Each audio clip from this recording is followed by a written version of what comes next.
Good morning, students. I hope you all have had a great time in your holidays. Whatever number of days you have got as your holidays, I hope you all have enjoyed them. You all must have taken care of your health and also done your you all must also have completed your vacation homework. So today we'll start with another chapter as we always do. I welcome you all to the re-beginning or restarting, you can say, of your online classes. So we'll start the third chapter, that is the starting point today. Okay, in your English Gulmohar book. ठीक है, हम लोग जो chapter start करेंगे, it is the third chapter of your English Gulmohar book, that is the starting point. Okay, so the starting point is about mister Milkha Singh. Okay, you all must have seen a movie named Milkha Singh. Farhan Akhtar hero थे उसमें.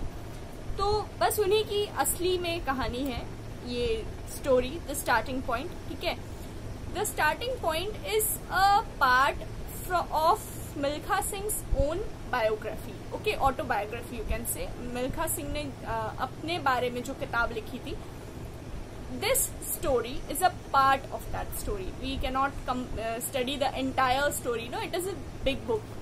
So we cannot, you can say, we cannot study the entire book. So we will we'll study a few part, you can say, part, और कह सकते हैं एक अंश, एक extract उनकी बुक का जो हम लोग पढ़ेंगे.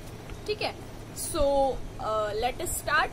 जो फर्स्ट पैरा है वो एक इंट्रोडक्टरी पैराग्राफ है, that will study about Milkha Singh, and the rest of the paragraphs right from paragraph 1 up to the last paragraph, that is written by Milkha Singh himself. Okay, ऐसा लगेगा हम लोग को पढ़ते वक्त कि जैसे हम लोग मिल्खा सिंह से बात करें, वो अपनी कहानी खुद हमें बता रहे हैं. ठीक है, so let us start the starting point, unit 3. Milkha Singh, also known as the flying Sikh, is a former Indian track and field sprinter. He represented India in the Commonwealth Games in 1958 and the Summer Olympic Games of 1956, 1960 and 1964. तो मिल्खा सिंह जो हैं उन्हें flying Sikh भी कहा जाता है, not flying Jat, tiger Shroff वाला flying Jat नहीं, फ्लाइंग सिख कहा जाता है मिल्खा सिंह को. वो क्या थे? वो एक farmer Indian track and field sprinter थे. मतलब sprinter means a person who runs. Okay, जो रनर्स होते हैं. तो ट्रैक एंड फील्ड स्प्रिंटर मतलब ट्रैक पे रन करते थे and on fields. Okay, So he represented India in the Commonwealth Games in 1958. उन्होंने इंडिया को रिप्रेजेंट किया कॉमनवेल्थ गेम्स में in 1958 and in the Summer Olympic Games in 1956, 1960 and 1964. ठीक है, he was a player from India, so he represented India in different international games, you can say. As a child, he used to run 10 kilometers to school and back. तो जब वो बच्चे थे तो वो school तक दौड़ के जाते थे एंड वापस दौड़ के आते थे. तो it was like a total distance of 10 kilometres which he use to run. Okay, so running long distances came naturally to him. तो जब बचपन से ही उन्हें इस चीज की प्रैक्टिस थी, तो इट वॉज लाइक लंबे लंबे डिस्टेंसेस, लॉन्ग डिस्टेंसेस रन करना वो उनमें बचपन से ही था. He use to run to school and back. तो उन्हें आदत थी इस चीज की, it was natural to him. फिर क्या कहते हैं, in his youth he joined the army where he was introduced to running as a sport. जब वो बड़े हुए तो उन्होंने अपनी यूथ में आर्मी ज्वाइन की, जहाँ पे रनिंग को एज अ स्पोर्ट की तरह उन्हें बताया गया कि running is also a sport. ठीक है, Having found his calling on the track, Milkha Singh went on to win several accolades for India at various international events. तो मिल्खा सिंह को जब पता चल गया कि रनिंग एक स्पोर्ट भी है, वो दौड़ सकते हैं, उनके पास वो हुनर था. So what did he do? He represented India in several international games, at several international, like the Commonwealth Games, there was the Summer Olympic Games. अलग अलग जगह पे इन्होंने इंडिया को रिप्रेजेंट किया, इंडिया की तरफ से दौड़े एंड इंडिया के लिए बहुत सारे इन्होंने अवार्ड्स जीते. एक्कोलेड्स मतलब यू कैन से ऑनर. पुरस्कृत हुए, ठीक है। You can say it can be a prize, it can be an award, whatever, ठीक है, आप कह सकते हो कि पुरस्कृत हुए, ठीक। तो उन्होंने इंडिया को रिप्रेजेंट किया अलग अलग इंटरनेशनल इवेंट पे, और हर जगह बहुत सारे जगह उन्होंने जीता और बहुत सारे ऑनर्स प्राप्त किए। He is best remembered for his 4th place finish in the 400 meters final in the 1960 Olympic Games. तो 1960 में जब ओलंपिक गेम्स हुए तो मिल्खा सिंह दौड़े और वो 4th पोजीशन पे आए। He was standing at the 4th position और ये 400 मीटर्स की रेस थी और इन्होंने इस रेस को 45.73 सेकेंड्स में कंप्लीट किया था। His fourth place time of 45.73 seconds became the Indian national record then and was held for almost 40 years, ठीक है। तो इनके रिकॉर्ड को, जो इन्होंने 4th प्लेस गेन किया था in the Olympic games in 1960 of running 400 metres दौड़ के 45.73 सेकेंड्स में, ये रिकॉर्ड उनका कोई तोड़ नहीं पाया। It was almost there for 40 years. 40 years तक उनका ये रिकॉर्ड कोई तोड़ ही नहीं पाया। 40 ईयर्स तक कोई जो भी 4th प्लेस पे आया उसने इससे ज्यादा टाइम लिया। इतने कम टाइम में कोई 4th प्लेस पे नहीं आ पाया, ठीक है।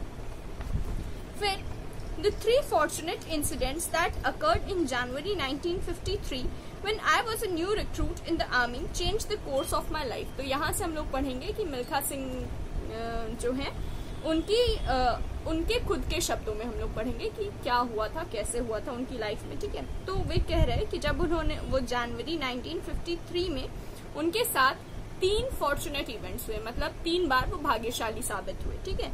When I was a new recruit in the army, इस टाइम वो नए रिक्रूट हुए थे, नया ज्वाइन किया था उन्होंने army. Change the course of my life, और ये जो 3 इवेंट्स हुए इनकी लाइफ में, 3 जो ऐसे फॉर्चुनेट इवेंट्स हुए, इन तीनों इवेंट्स ने इनकी लाइफ का कोर्स, इनकी लाइफ को एक अलग दिशा दी, ठीक है। इनकी लाइफ चेंज कर दी, आप कह सकते हो। After the morning roll call one Saturday there was an announcement that the 6-mile race was to be held the next day।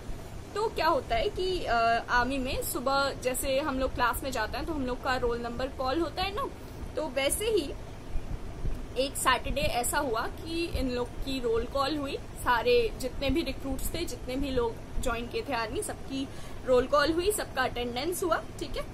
And उसके बाद अनाउंस किया गया कि एक 6 माइल की रेस, mile is a distance, okay, तो एक 6 माइल की रेस होगी अगले दिन, ठीक है, to be held on the next day. All 500 recruits would participate in this event. The top 10 would be exempted from fatigue duty and will be given a glass of milk every day during the training period.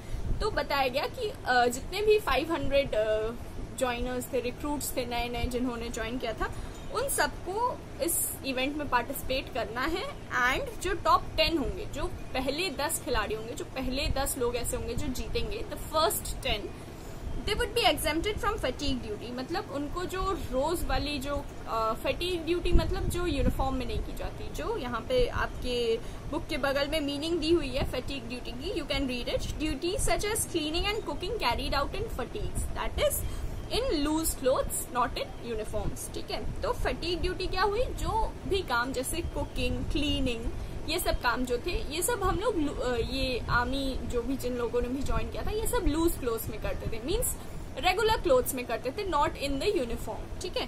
तो इस fatigue duty से इन लोगों को, जो भी top 10 होंगे, इनको छुट्टी मिल जाएगी, उनको वो काम नहीं करना पड़ेगा। Like they do not have to cook, they do not have to clean, all these duties they would not have to do the top 10 runners, okay, and उनको हर रोज एक ग्लास ऑफ मिल्क दिया जाएगा। A glass of milk would be provided to them during the training period। जितने दिन उनकी training चलेगी उतने दिन उन लोग को एक ग्लास ऑफ मिल्क दिया जाएगा, ठीक है। The next morning we reported at the starting line wearing canvas shoes, vests and khaki shorts. The whistle blew and we set off. Filled with a sense of mission, I ran as fast as I could। तो अगली सुबह क्या होता है, ये लोग जाते हैं और जो स्टार्टिंग लाइन होता है रनिंग का, वहां पे जाके सब लोग खड़े हो जाते हैं। Everyone is there in shoes, vests and khaki shorts. तो विसल बजती है, there is a blow on the whistle and all of them start running, ठीक है। सब लोग दौड़ना शुरू करते हैं। Filled with a sense of mission. अब मिल्खा सिंह के मन में क्या था कि there was a sense of mission, means he had to win. There was कोई एक एम था। What was the aim? To win the race, ठीक है। टॉप 10 में आने का इनका मन था। बहुत ज्यादा मन था, that was the mission for him. तो ये क्या करते हैं कि इनके मन में ये था कि मुझे टॉप 10 में आना ही आना है, इसीलिए he ran as fast as he could. The reward of getting a glass of milk was a big treat for me as I had suffered great want and deprivation in my childhood.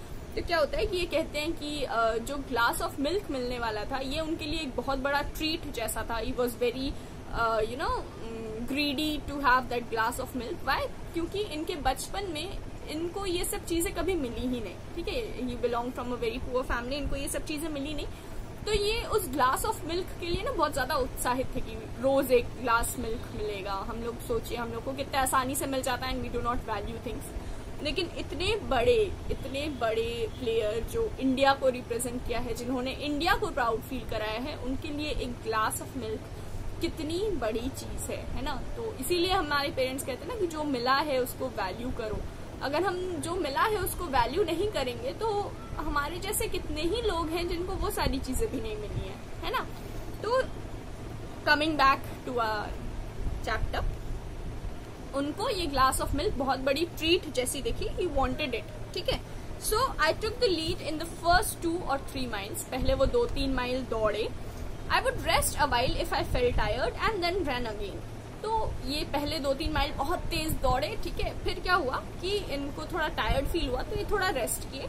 लेकिन जैसे ही इन्होंने देखा कि बाकी लोग, as soon as he saw others catching up, मतलब बाकी लोग जैसे ही इन्होंने देखा कि इनके पीछे अब आ चुके हैं ऑलमोस्ट, ही रैन अगेन। फिर से उन्होंने दौड़ना स्टार्ट किया। Luck was with me that day and I finished 6th in the race.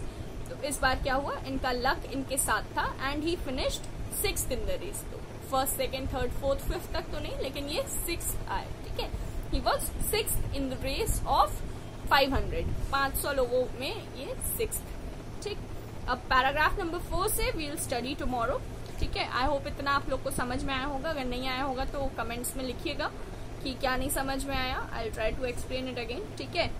और आई होप आप लोग ने अपना होमवर्क कर लिया होगा तो अभी चेक कराने की जरूरत नहीं है आप लोग को। ऐसा नहीं है कि आप लोग अपना होमवर्क भेजने लगे कि miss I have done my homework, this is right, that is right. No need of all that, we will check when the school reopens, okay.